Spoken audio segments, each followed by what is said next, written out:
Fine. You're okay? Yes. What happened to your hair?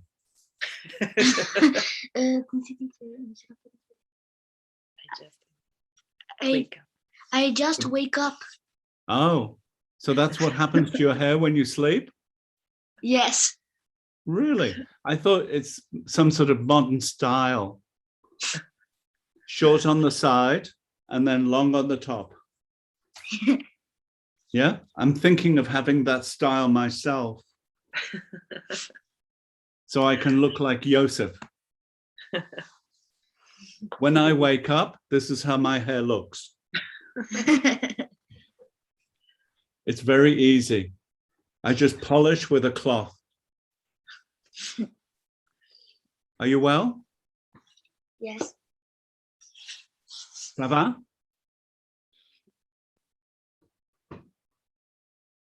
You speak French, don't you? Yes, he speaks Ça va? French. Ça va. Oui, ça va. Oui, ça va. Quoi? Oui, ça va. Ah. Oui, ça va. That's sort of Liverpool French. My grandmother was French, but I never learned French from her. She was probably too horrified by the Liverpudlian accent. Sabrina, how are you? Tired. Yes. Enough. It's a very stressful time of year, isn't it? Really? Because you have to buy presents for children, and then you haven't got any money, so you can't buy any presents for the children for Christmas. Then the children are very upset because they're not getting anything. Just a haircut. No, it's not our case. What's he getting for Christmas? What he asked Father Christmas for something. I think he'll come, huh? Father Christmas. Huh? Yes. Karma? Hai chiesto qualcosa per Babbo Natale? Did you ask something? Yes. What do you want for Christmas? The Bugatti Chiron Lego Technique. Huh? I would one present. Yes. For, you want one present?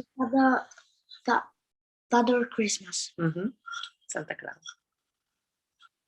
What is the one present? L'altro regalo che hai detto dei bambini. Sei tu che vuoi fargli regali. But he said he wants to make a present to Santa Claus. Oh, I see. Mm-hmm. Santa Claus is going to be very surprised. Yeah? Cos'è? Come si dice?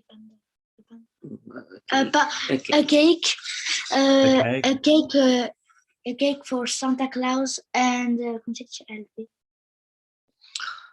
Oh, and the little assistants. And the little assistants, a cupcake. I see. And for made by him. Uh-huh. And the reindeer a carrots. Oh, Joseph, you're a bit crazy. Yeah? You're alternative. You're an alternative Christmas. Father Christmas is going to be so surprised. Yes. Well done. Thank you. Bonne chance. That's French. Thank you. Thank you. Okay, I have to go now. I have business to conduct. I have business. Thank you. Thank you. Thank you very much. Okay, welcome. Nice to see you. I hope you're being a very good boy before Christmas.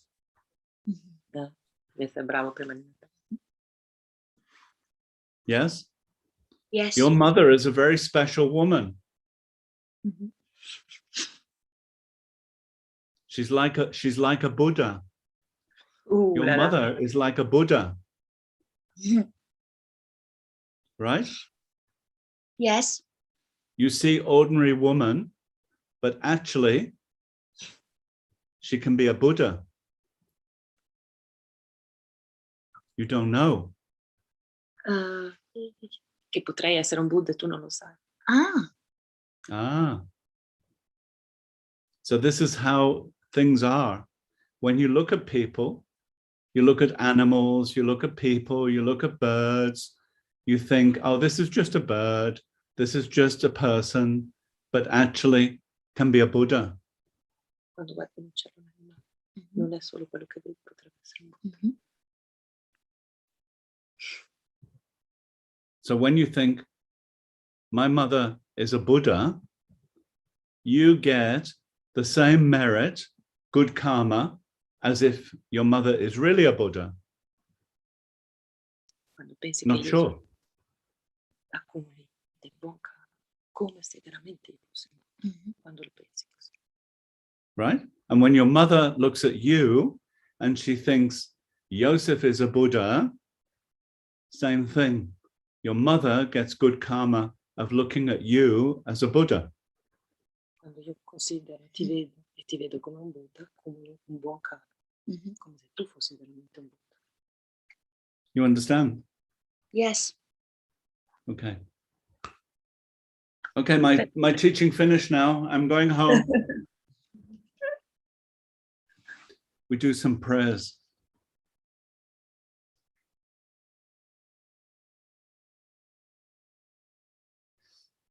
In order to generate the mind of bodhicitta enlightenment, in order to generate the soft spot in our hearts, the love and compassion in our hearts, then we recite these prayers to remind us of the Buddha Dharma path.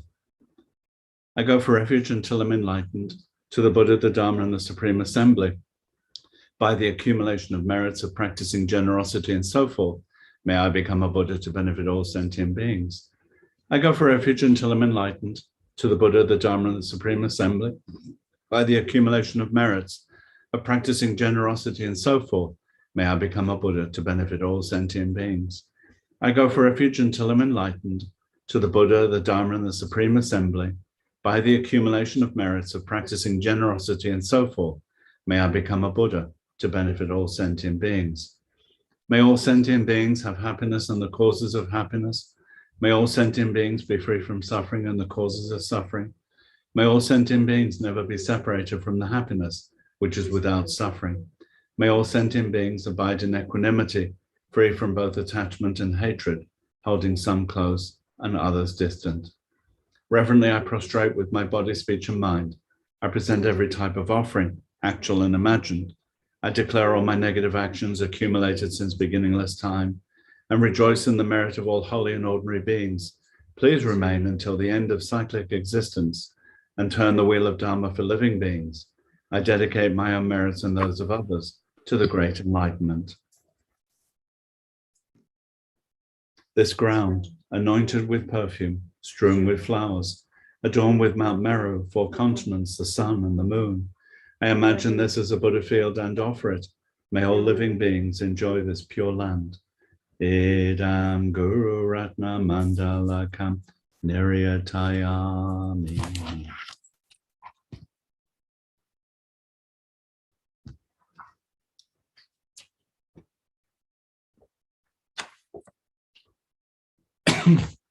So,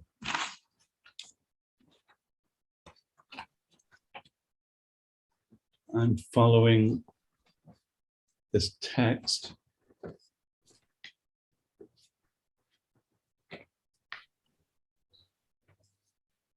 The 7 points of mind training. Point number 1 was the preliminaries. Point number 2 was the main practice. And then point number 3 was transforming adversity into the path of enlightenment.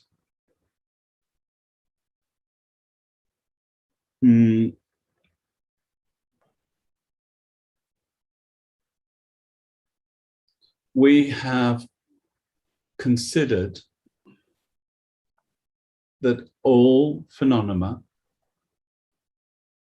so all living beings, all inanimate objects, everything that we're perceiving is empty of intrinsic existence.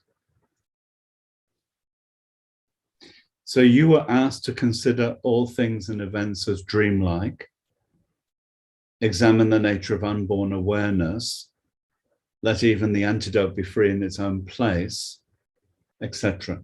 So this was in the main practice, what we were familiarizing ourselves with is the fact that whatever we're perceiving, whatever we're thinking about, whatever we're dreaming about, whatever we have emotions about, you should start to analyze whether it is real, right? Because we want to think of things as real. Hold on a minute.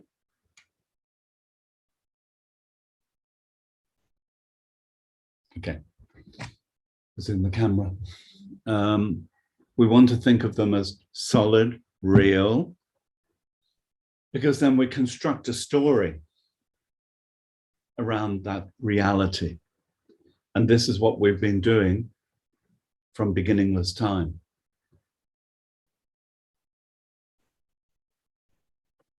When it becomes, I want to use the word dangerous from the point of view of, from the perspective of causing you suffering. When it becomes dangerous is when you really don't like somebody or something or some situation, and you start to react to it, and you're willing to do something negative towards it, which then puts negative imprints onto the mind stream, which then create suffering samsara. And we must have been doing that from beginningless time, because here we are. Not experiencing Buddha's pure realm, but we're still in samsara. Okay? So that's, I think, what we really need to think about deeply is, where are we? Are we bodhisattvas? Are we in a pure land? Are we enlightened? Or are we still ordinary sentient beings?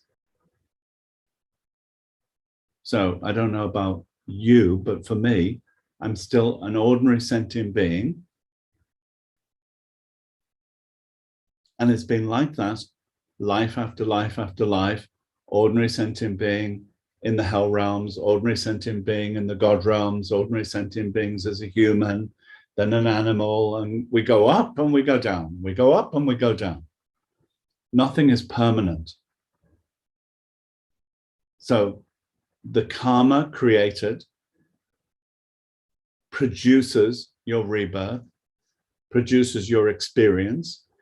And in your experience, if you don't know the Dharma, if you haven't studied the Dharma, then you only have reaction. You only have your accumulation of actions that you've done in the past that become the way that you behave. So you see something that you don't like, you respond to it. And you're not thinking, oh dear, here I go again. I'm creating karma and there's delusion and blah, blah, blah. You're not doing that. What you're doing is you're just reacting. Isn't it? So if you're not a Dharma practitioner, there's just reaction. And then when you suffer enough, you want to know why. But why am I suffering? Isn't there some other way? Isn't there something else I can do? And then we start to investigate philosophies, religions, etc. And we need to find something that resonates with us individually. And we need to find a Sangha that will support us. Because this radical change is not going to be easy. This radical change of going from, I'm going to manipulate my world in order to make me happy. You know, and these days, I've got all the remote controls to make me happy. So I click on this one and I click on that one. And then the temperature can go down or the temperature can go up or the fan can go faster or slower. And even I have one for Lillian. I had one made.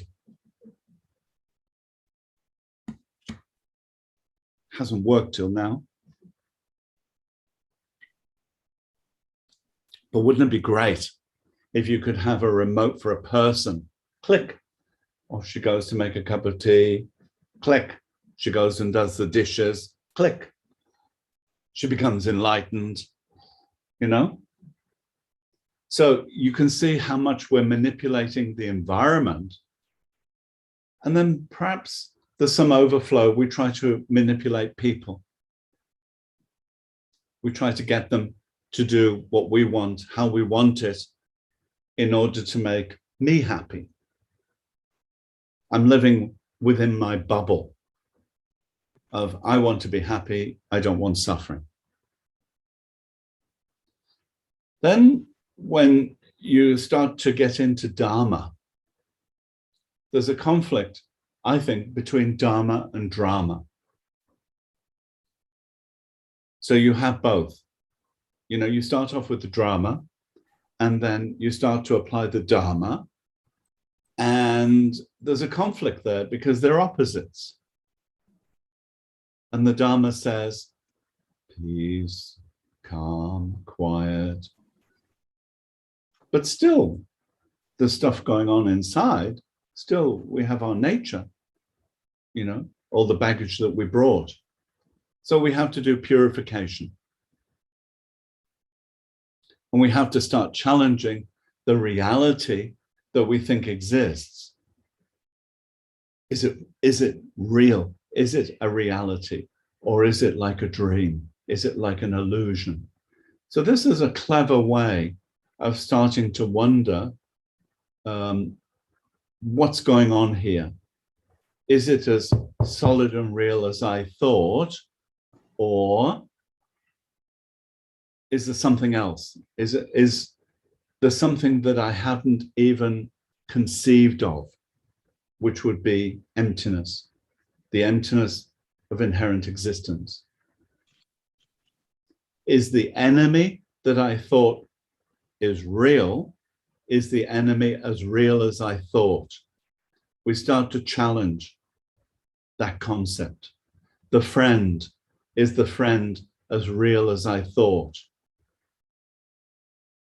And then the neutral person, why don't I care about them? Why am I so, we used to say, you know, in the north of England, you say wishy-washy, you know, why don't I care? So as a Dharma practitioner, you start to challenge these preconceived notions. Okay. So then I'm not saying that we have realization of emptiness. I'm not saying that we philosophically really understand emptiness, but we can start to approach some sort of negation without too much negation. Be careful that you, there's another saying about you have the baby in the bathwater, and when you're throwing the bathwater out, you throw the baby out. You don't want to throw everything out, right? So you have human being merely labeled enemy. You want to remove the enemy-ness of the enemy, but you don't want to completely remove the person. You know, like the person doesn't exist at all. We don't want to go to complete negation. In the past, we had complete reality. So you're going from complete reality, you don't want to go to a complete negation. You're looking for something in between, in the middle. They exist, but they don't exist the way you thought. And it's the way you think that needs to be investigated. You need to check, how do I think? Which way do I think? Is what I'm thinking in accordance with the Buddha or in accordance with conventional samsaric thinking? Okay, then where were we? Then further down in the main practice, we come to Tonglen. So Tonglen, based on emptiness, means we understand that we can remove the negative imprints, but we need help.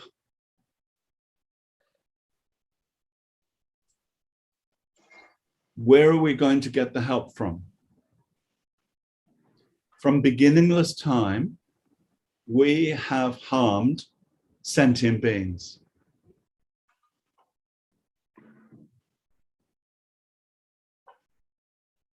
All that accumulated harm, all those accumulated imprints are on my mind stream.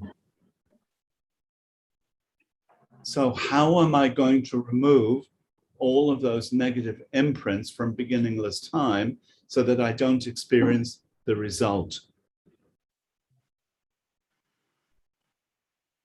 I need a radical method. And one radical method is Tonglen, giving and taking. I'm willing now, as a Dharma practitioner, I'm willing to take on the suffering. This is compassion. I'm willing to give back my happiness. This is love. Before, I wasn't willing at all. I'm not sharing my love with you, and I'm not going to be compassionate towards you because I don't like you. And that was it, right? That was the Dharma, the anti-Dharma, the drama bit. But now I'm convinced that Buddha had a pathway, had a way to get out of the suffering. He understood that you have to do the opposite of what you want to do towards the enemy. You have to do the opposite. What you want to do towards the enemy is the anger, the jealousy, the hatred, all the things that cause you harm and that cause others harm. We can physically beat, we can mentally beat, we can be really angry, but what does it do? It harms our body in the sense of the liver, the kidneys, the heart. You know, it's going to harm your body. Physically, you're harming yourself. But on top of that, if you do harm to the other, then you're accumulating so much negative karma. And we don't know if the other is a Buddha or not. Like I said to Joseph, how do we know? If I say to any of you, are you a Buddha? And you say, oh, no, of course not. You know, you're going, no, I'm not a Buddha. But you can be a Buddha. You're being humble. You're being, hidden. You're the hidden Buddha. So who stands up and says, I'm a Buddha? Nobody. Because all the Buddhas and Bodhisattvas helping us are hidden. Once they declare themselves as Buddhas, they start to have problems. People want to burn them. Look at Padmasambhava. The king of the time didn't say, wow, what an amazing person, Padmasambhava. He wanted to burn him. Now we think, wow, Padmasambhava and Yeshizogyo, an amazing woman with magical powers. They weren't saying at that time, wow, this is amazing. 2 Buddhas have appeared. They wanted to kill them. So in this time, Buddhas cannot show they're Buddhas. They manifest as ordinary living beings. But they show in some way there is something special there. You hear Joseph talking about Christmas. I asked him, what does he want for Christmas? He says he wants to give Father Christmas a cake. And Joseph wants to cook the cake for Father Christmas. And he wants to give carrots to the deer. The deer, aren't they? The flying things, the flying animals. That's a Buddha mind.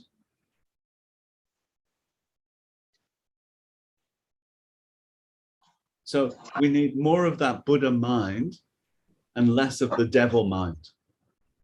The devil mind still appears, I'm angry with you, I want to hurt you, I don't like you. That mind still appears because we've done that thousands and thousands of years. We've done that.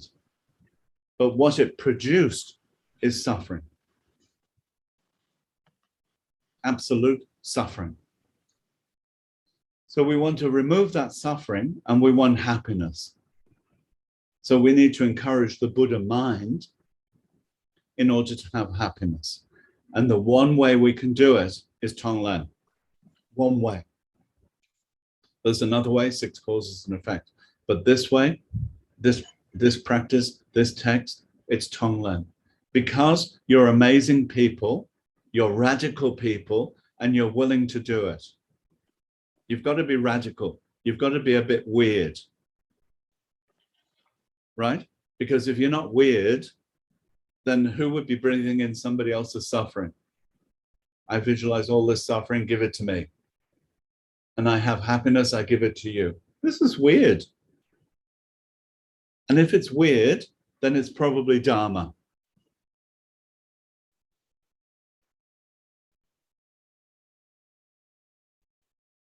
There's a saying, I was just trying to think of how the saying goes. If it doesn't accord with the thinking of ordinary beings, if ordinary beings don't agree with it, it's probably Dharma. So Tonglen is the radical method. Breathe it in, explode it, give it back. What you're exploding is all your accumulated negative karma in relation to that suffering that you're seeing. The suffering that you have created in the past and that you rejoiced in. I made you suffer? Great. You're not happy? Good. Because I don't like you. So you were rejoicing in the suffering that you created, which means that you're actually creating even more suffering for yourself.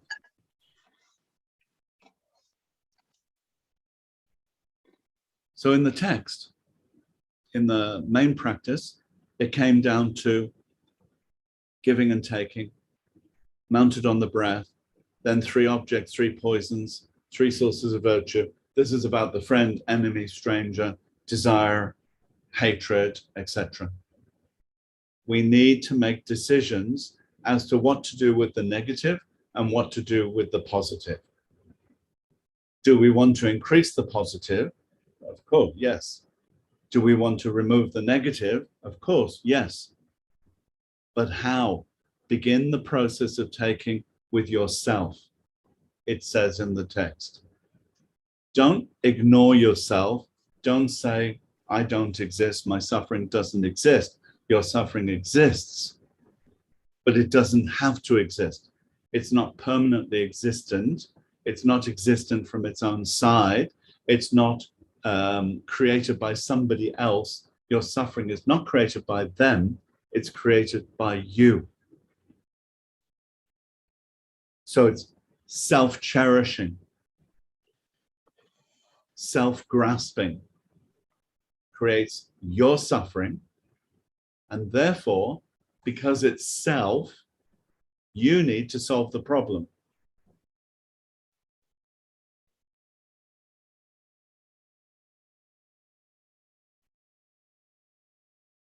Got it?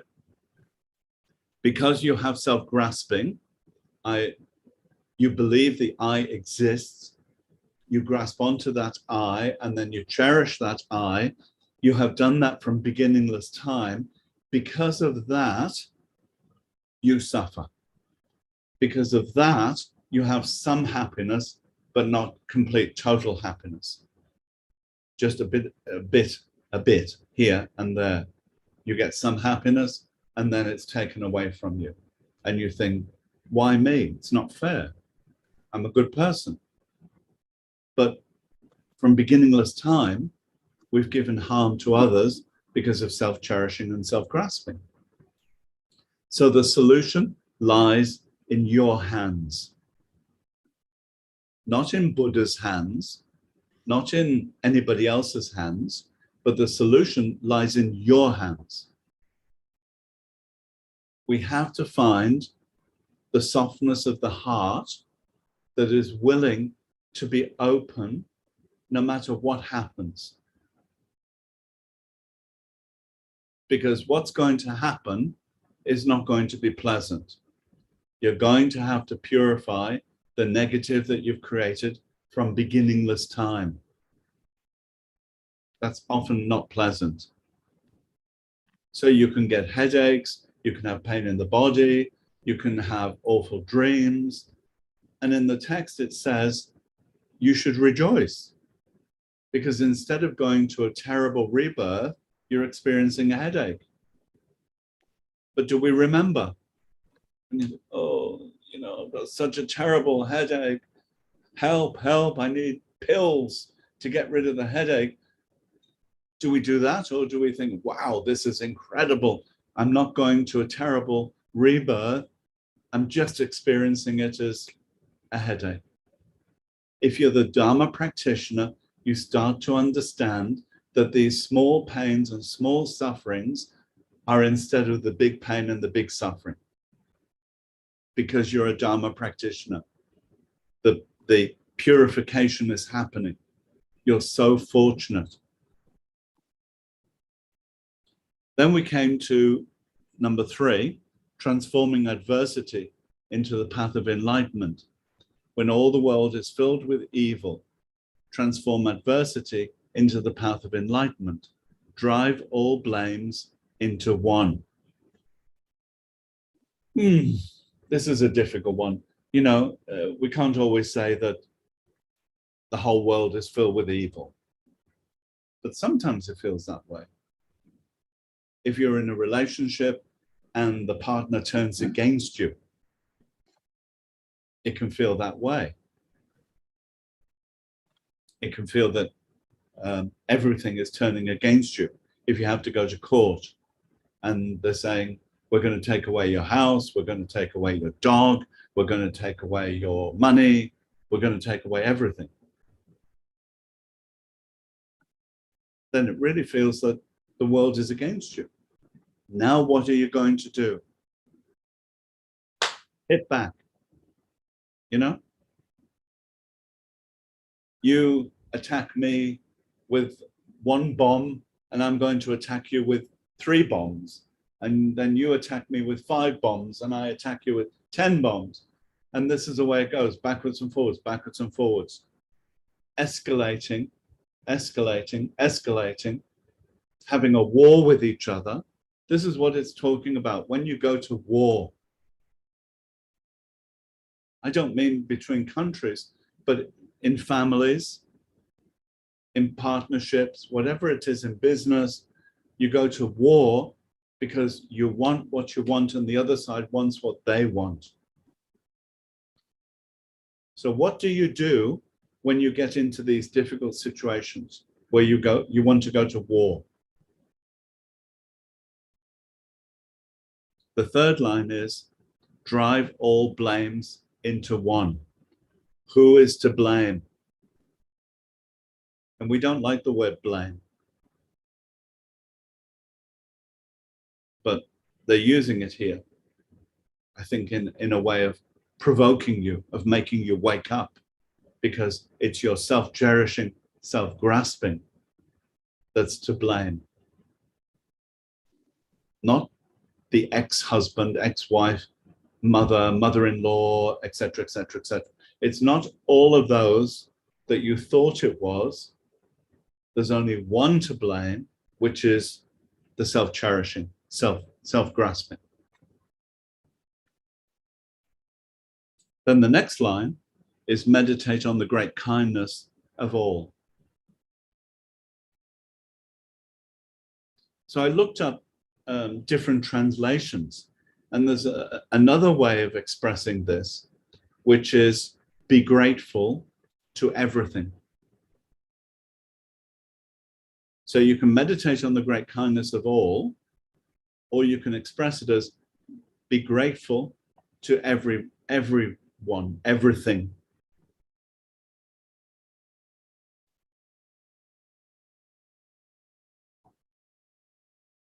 This was interesting for me, because in Reiki, we have 5 principles, and one of the principles is to have gratitude for everything. And I always say to the students, it's too much. It's too much, every day to be grateful for everything. So I think as a beginner practitioner, you need to cut it down to something that's more doable. You want to make sure that you can do it so that you don't give up. Otherwise, if you start out with this feeling, you should be grateful to everything, sometimes in some days, too much happens. You're rushing to work on your nice shoes with your high heels, and the heel breaks, or the heel gets stuck in a hole in the pavement. So you have to take your shoes off. And then you think, oh, if I just get a cup of coffee, I'll be okay. And so you rush into the nearest coffee shop, and there's so many people waiting. And so as you get closer to the front, you realize, no, I can't get the coffee. I'll have to run to work because I'm going to be late. So carrying your shoes, no coffee, run to work. Doesn't matter. When I get to work, there will be coffee. But of course, they've run out of coffee at work. There is no coffee. There's only tea, and you hate tea. You can have days like this, and you don't think, oh, how wonderful my shoes broke. How wonderful there's so many people getting coffee and I didn't get coffee. We don't necessarily think like this. We think, oh, what a day. It's a rotten, horrible, what more can happen? So we get really upset because it's not going in our direction. It's not going the way we thought it was going to go. But if you're a thought transformation practitioner, then you see every opportunity for patience, for tolerance, for developing love and compassion. The opportunity is there. The direction that you take your mind is up to you. The mind, the definition of mind, is clear and knowing. The definition of mind is not, I'm upset because I didn't get coffee. The definition of mind is clear and knowing. Mind is like water, right? Water is just translucent, doesn't have any color, doesn't have shape. So you can develop mind whichever way you want to. But we have all these imprints from beginningless time of irritability, anger, etc., pointing us in that direction. So when things go wrong, then these imprints arise. How to purify them, how to remove them, apply the antidote, the counteraction. Instead of thinking, oh, why me? Why not? When the shoe breaks, when you don't get the coffee, why not? I'm so happy that others did get the coffee. I'm so happy that they're happy. I'm rejoicing in their happiness. I'm rejoicing in their good fortune. So that's what this meditate on the great kindness of all. Be grateful to everything. That's what this line is asking you to do, to access the soft heart, not the Teflon, not what's been put around the heart to protect it, because you never want to be hurt ever again. We have to strip away those layers of Teflon, and we have to access the softness of the heart. And of course, the Teflon comes back. Of course, there's counteraction, oh, contraction. I don't like this pain. I don't like this suffering. And then again, we need to gently remove the Teflon.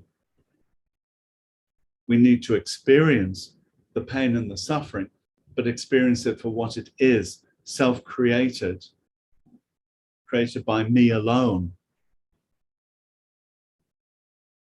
and removable by me. And here we're looking at a change of heart, a change of mind. Instead of seeing things as difficult, painful, awful, contradictory to what I want, you're looking at the gratitude for the situation, because whatever the situation is, it will help you to develop your practice. If people are being good to you, you rejoice. If people are being bad to you, you have an opportunity to practice patience. If you see suffering, you don't rejoice in the suffering, but you rejoice in the opportunity to do something about the suffering. So when you see suffering, it's an opportunity for Tonglen. If you never saw suffering, if there were no suffering sentient beings, there would be no Tonglen. We wouldn't be able to do Tonglen because there's nothing to do. The world would be perfect. Everybody would be happy. But it's not like that. We do see suffering. And then often people say to me, when I see suffering, sometimes it seems overwhelming. I just don't know what to do. So, not knowing what not to do, being confused. This is not a Dharma response. The Dharma response to suffering is nobody wants suffering. I don't want suffering. Go to yourself first and ask yourself, do you want suffering? Of course you say, no, I don't want suffering. In the same way, others don't want suffering. Whether it's one or many, they don't want suffering either. They're not volunteering for suffering. So I don't want suffering, they don't want suffering. If I can breathe in their suffering, their negativity, into my negativity, into my resistance, into my jealousy, into my anger, my hatred, if I can breathe their suffering into all of that, then that combination creates an explosion of negative energy, which means their suffering produced something good. We turned something negative into something positive. This is Dharma. And in that transformation, in that nuclear explosion of negativity, removing all the negativity, then left space for the compassion and the love to shine out. to be offered without resistance. Because before I had the compassion and the love, but I had resistance to offering the compassion and love. It was there, but I was on the edge. But if I give it, what will happen to me? Will I have less love, less compassion? Will I suffer more? So it comes back to the self-cherishing, self-grasping. We come back to me. In this practice, I'm taking on the negative, I'm giving the positive. That doesn't sound good at all, because from beginningless time, I haven't been doing that. So that's the proof to me that now we need to be doing that, because from beginningless time, we haven't done it. We're still ordinary sentient beings. So the answer is, we need to do it in a different way. We need to switch it around. We need to do Tonglen in order to become enlightened. If we don't, we're going to stay as ordinary sentient beings, rejoicing in the pain and the suffering, and rejoicing when we get what we want, because we're in our bubble, and our bubble is where I'm happy because it's my temperature, it's my, whatever it is. My mother was a tropical orchid. I have to drink some tea before I tell you this. My mother, she bought a house.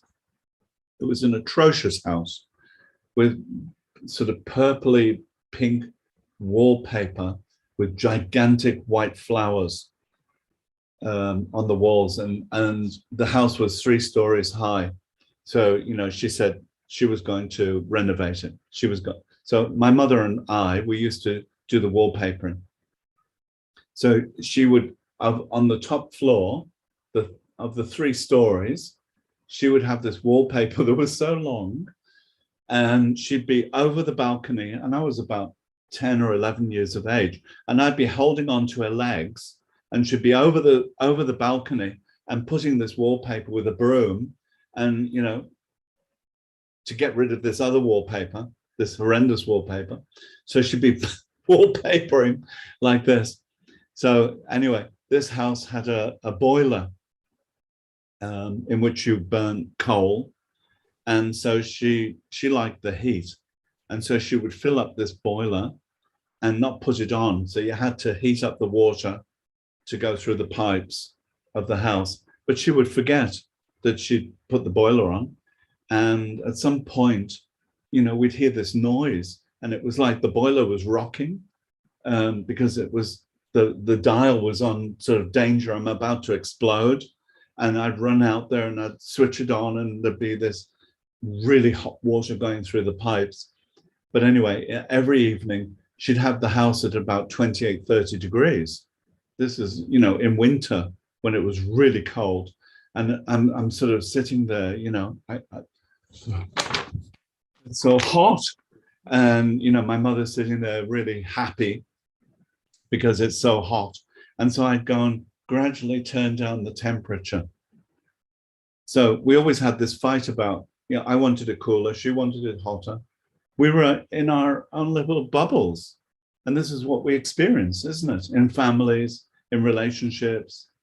We all experience this bubble where we've got our own little dial, and we want it hotter, cooler, more fan, less fan, soft mattress, hard mattress, etc., etc., etc. This is the way that we live.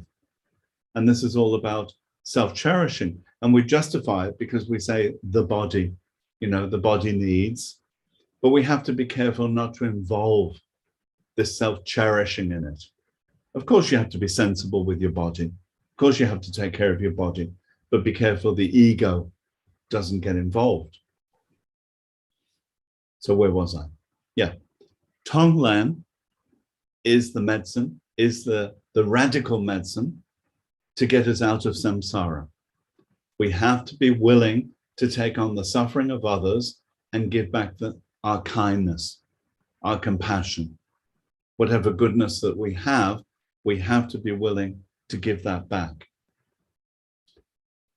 So be grateful to everything.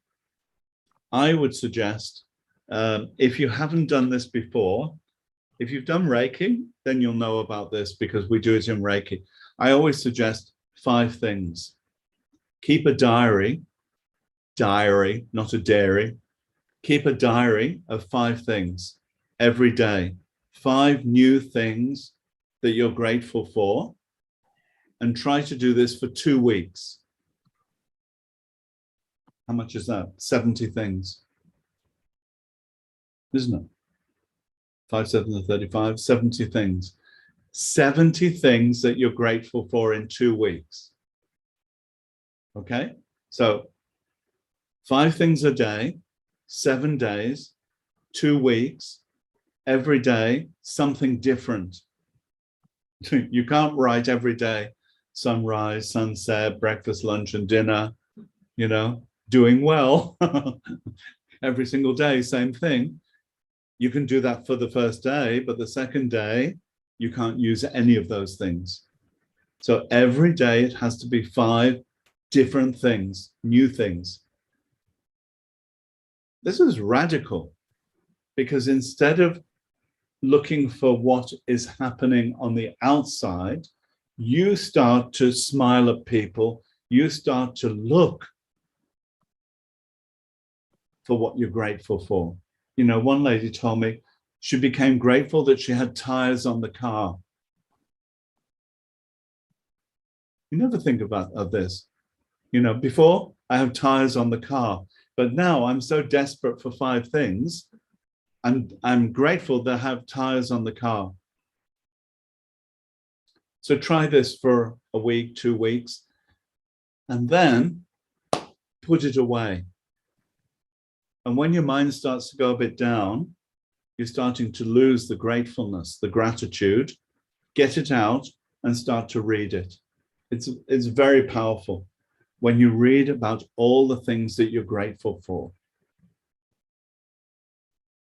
It really changes your attitude towards the world, because whether they're doing you harm or whether they're doing you good, you're grateful. If they're doing you harm, then you think, great, opportunity for Dharma, opportunity for Tonglen. If they're doing something good to you, then you think, well, this is also impermanent. This is created by my good karma in the past. This is a response to my good karma. Also impermanent, also empty. So the good things are reminding you of the Dharma. The bad things are reminding you of the Dharma. No matter what happens, you're being reminded of the Dharma. And the Dharma is the medicine that you need to get you out of samsara, out of the state of suffering that goes on life after life after life.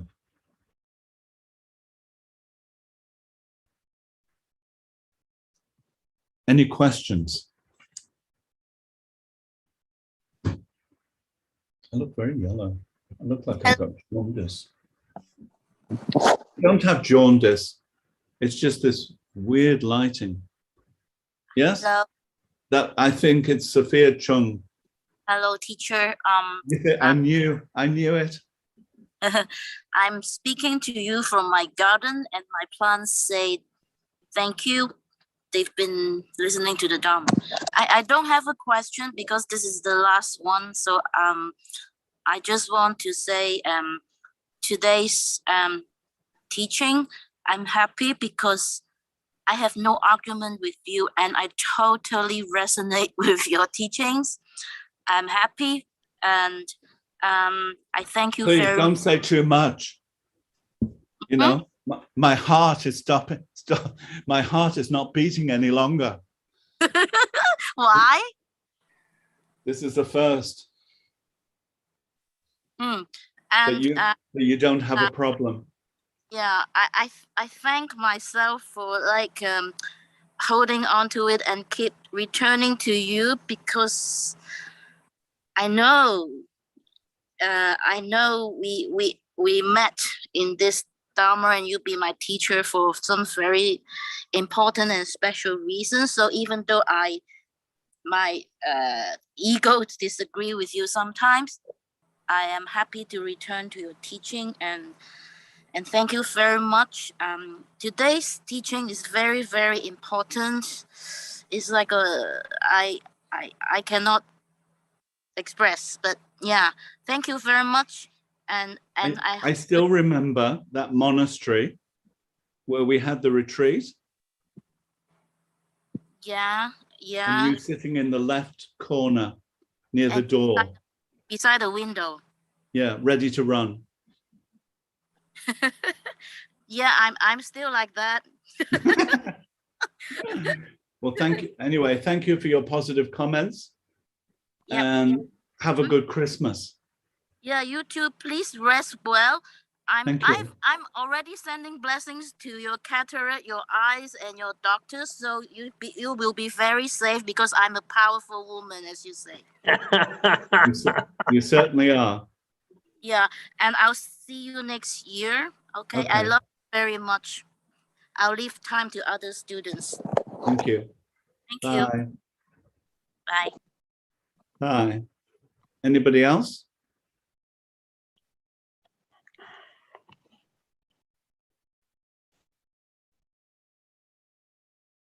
Just silence. Okay. If nobody has a problem. Yes. I don't have a problem. I just saw that Venus wrote something.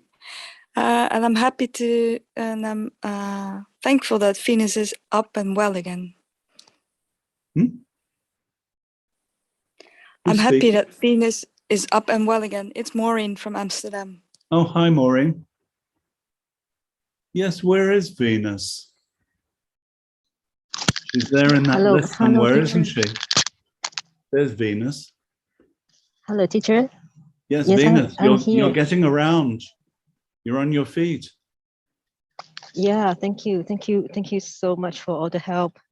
Yes, I'm now. See, even Maureen from Holland is worried about you. Thank you. Yeah, I'm really very grateful. And yeah, I'm like in just recover completely well. So being able to get back to work. So everything is okay. So I'm really thankful for all the helps that you guys has done and all the prayers. So yeah, I can't say how much thankful I am, but yeah, I just want to say really thank you. No, you're welcome. It's so good that everything worked out so well. I mean, you were in ICU. Yes, so that's right. It was quite serious. And now here you are doing hip hop dancing on the streets. No way. Making videos that go on TikTok. No. Just watch those heels. Venus, you're still in my dedication prayer. Thank you so much. Thank you so much, Marine. Yeah. Thank you. Don't give her too much energy. What about the rest of us? Sometimes also when Rondam yell, I admit.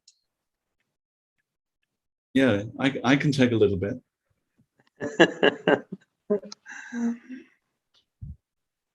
There's enough for everyone. Kirsty needs a fan. I have a question. Yes. Where is the beginning of the never-ending knot? There is no beginning and there is no end. Che non c'è inizio, non c'è fine. You see, in Buddhism, we have weird things. Very weird, more weird than Harry Potter. Sometimes there is something that just blows your mind. Like, boom, like your hair, boom. So, for instance, when Buddha was asked, who created everything? He said, I cannot find a beginning and I cannot find an end. And that means in Buddhism, we don't say there is no God, but we say we don't have a God. We don't have a God in our system. Why? Because when God is a creator, then you relate to that God. You say, okay, God is the creator, therefore God is responsible. Buddha did not want this type of system where God is responsible. Buddha wanted a system where you're responsible. Psychologically, mentally, psychologically, you are responsible. You understand? Yes. So when I say I'm responsible, I have power. Shakti, I have power. I can do something to change my world, to change my suffering, to make the world a better place. I can do something. That's the system that Buddha wanted. So this never-ending knot, no beginning, no end. While samsara is there, dharma is there. It's never-ending. But at some point, we will end. We will all become Buddha, and then samsara will finish. That's the prediction. I don't know how long it's going to take, maybe a long, long, long time. But we all have the potential to become Buddha. So that means samsara can finish. You understand? Yes. So that's good news. Sometimes we need good news, right? Not just bad news. We need some good news. I think there's a movie out now called Eternity with Angelina Jolie. And it's about these people who fight evil, who are living amongst us, and then they suddenly start appearing. This is the prediction in Shambhala. The Kalachakra prediction is that at some time the gates will open and these bodhisattvas and Buddhas will come out and they will remove all the evil, all the bad things that are happening. But we shouldn't wait for that. That might be in 1,000 years or 500 years. We shouldn't wait for that. If we're waiting for that, we're not practicing Dharma. We start today by, you look at the people around you and think how grateful we are to have them around us. Sometimes the people around us, so irritating, so difficult. But we should be grateful because they give us an opportunity for Dharma practice. And if they're doing good things for us, so grateful that they want to do good things for us, that they're being so kind to us. This is Dharma practice. So no matter what's happening, whether it's good or bad, you have that gratitude because I can practice Tonglen, I can practice rejoicing, I can practice the Dharma because people are around me, because animals are around me, because this is happening, because this is happening, whatever's happening, see it from a positive perspective rather than it affecting your mind and you becoming negative. I think it's very easy nowadays because of COVID to become negative. It's been a really heavy time for 2 years. And then we thought everything was nearly finished. Vaccination will come, everything will finish. And now you look at Austria, 3 weeks in lockdown. Just when we thought things are finished. Again, lockdown. Again, people getting sick. And then you can start to think, oh dear, people can get really depressed about this. So we need to have a philosophy that keeps our mood, keeps us up, rather than allowing us to go down. Because when your mind goes down, you get sick. Your immune system then is less. You start to have problems, physical, mental problems. So the Dharma is to keep you mentally healthy, physically healthy, emotionally healthy. Anything else?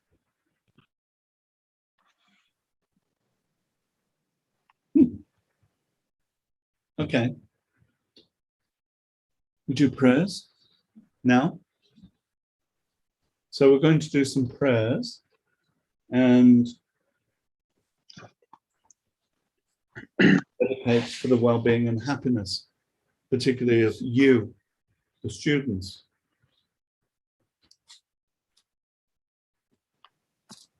Who've stuck by us through difficult times, kept coming back to the teachings, which is incredible.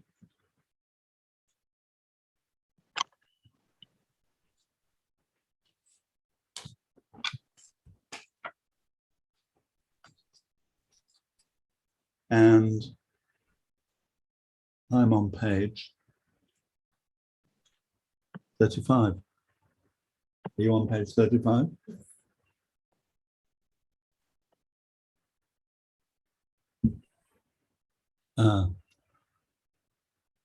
Due to the merits of these virtuous actions, may I quickly attain the state of a Guru Buddha and lead all sentient beings without exception into that enlightened state. May the supreme jewel bodhicitta that has not arisen arise and grow, and where it has risen, may it not diminish, but increase evermore. Just as the brave Manjushri and Samantabhadra too realize things as they are, also I dedicate all these merits in the best way, that I may follow their perfect example. I dedicate all these roots of virtue with the dedication praised as the best, by the victorious ones thus gone over 3 times, so that I might perform the noble Bodhisattva's deeds. May all beings everywhere, plagued by sufferings of body and mind, obtain an ocean of happiness and joy by virtue of my merits. May no living creature suffer, commit evil, or ever fall ill. May no one be afraid or belittled with a mind weighed down by depression. May the blind see forms and the deaf hear sounds. May those whose bodies are worn with toil be restored and finding repose. May the naked find clothing, the hungry find food. May the thirsty find water and delicious drinks. May the poor find wealth, those weak with sorrow find joy. May the forlorn find hope, constant happiness and prosperity. May there be timely rains and bountiful harvests. May all medicines be effective and wholesome prayers bear fruit. May all who are sick and ill quickly be freed from their ailments. Whatever diseases there are in the world, may they never occur again. May the frightened cease to be afraid, and those bound be freed. May the powerless find power, and may people think of benefiting each other. For as long as space remains, for as long as sentient beings remain, until then may I too remain to dispel the miseries of the world. May all beings everywhere, all interdependent, with needs and desires the same, avoidance of suffering and achieving nirvana, attain the state of full enlightenment. May we abandon all attachment, anger, and ignorance, leaving behind all sorrow and suffering. May our members and benefactors be successful in their activities to benefit sentient beings. May all supporters of VNOS be well and happy, free from illness, fear, and harm, be strong and humble in our Dharma practice, united in compassion towards each other. May the organization always be nurtured with loving generosity, respect, and joy, and extend the Dharma out to all who need it for the benefit of all sentient beings. May the spiritual teachers who lead me on the sacred path and all spiritual friends who practice it have long life. May I pacify completely all outer and inner hindrances. Grant such inspiration, I pray. May the lives of the venerable spiritual mentors be stable and their virtuous actions spread in the 10 directions. May the light of Loseng's teachings, dispelling the darkness of the beings in the 3 worlds, always increase. Wisdom, light up to compassion, source eternal, love maternal, laws and instruction, perfect holder. We request your light eternal.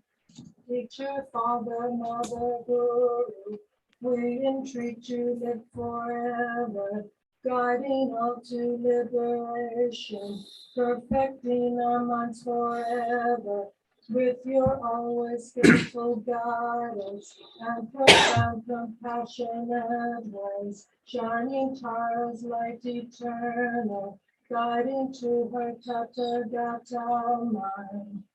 Om Guru Vajradhara Samati Vajaya Sarvasiddhi Hum.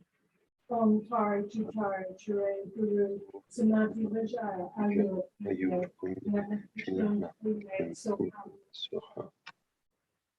And now we would like to offer the 37-point mandala offering. Yes, and thank you, Venerable, for all this year teachings. And today is the last class of this year. And Lilian will represent us to offer the mandala to Ghana. So Lilian will need the mandala offering now. And later we will offer our kadat. And if you prepare your offerings, you can also finish this online later.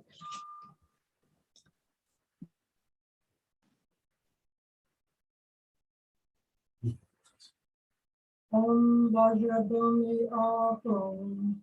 The earth is the golden ground, completely pure, full of beauty and power. Om Vajrareki Om. The circular iron mountain wall completely surrounds it. In the center is the letter Hum. Here is Meru, king of mountains. In the east is Purva Vidya. In the south is Jambavika. In the west is Apar Govinaya. In the north is Uttara Kuru. Beside them are Daya and Vidya, Kamara and Apara Kamara, Shata and Uttara Mantrina, Purava and Parvara. The jewel mountain, the wish-fulfilling trees, the wish-fulfilling cows, the harvest which needs no sowing, the precious wheel, the precious gem, the precious queen, the precious minister, the precious elephant, the precious horse, the precious general, the balls of great treasure, the goddess of beauty, the goddess of garlands, the goddess of song, the goddess of dance, the goddess of flowers, the goddess of incense, the goddess of light, the goddess of perfume, the sun, the moon, the precious umbrella, the royal banner victorious in all directions. There is all the bountiful wealth of gods and humans, complete and flawless.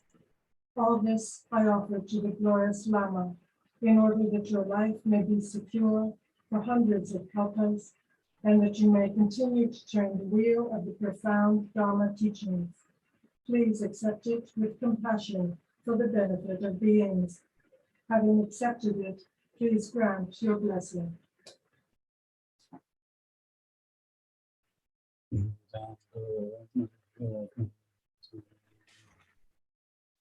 Okay, and may I, on behalf of online Sangha, to thank you very much, Gennad, for this year teachings. And I just count it's already like 7 months. We have a very precious opportunity to receive your teachings. And please return next year, March, and all the success with your eye surgeries. And we hope to continue to have the karma to receive your teachings. So please stay healthy. So I thought we have a retreat in February. In January in Hong Kong. February. Yeah, but for online Sangha, you will be back in March. February. There's not a retreat in February? Oh, yes. Virtual retreat. So please do come back in February. I may not, because I've been requested to come back in March. So I may still be on holiday in Slovenia. No. With my doctor friend. Yeah, Okay. under her constant care. Yes, come. Under her constant care. Yeah. Thank you for the flowers. Okay. May I also invite all the students? You can visualize you have the kartat to give to Ghana. And if you have offerings, you can finish online because we are virtual. Thank you very much. Yeah. he sent us the blessing, just as you did to Lydian.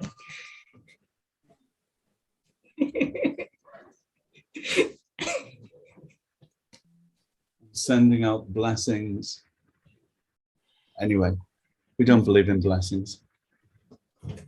Okay. Buddha said, if Buddha could fix all the students, completely removing all their negativities, he would do it, right?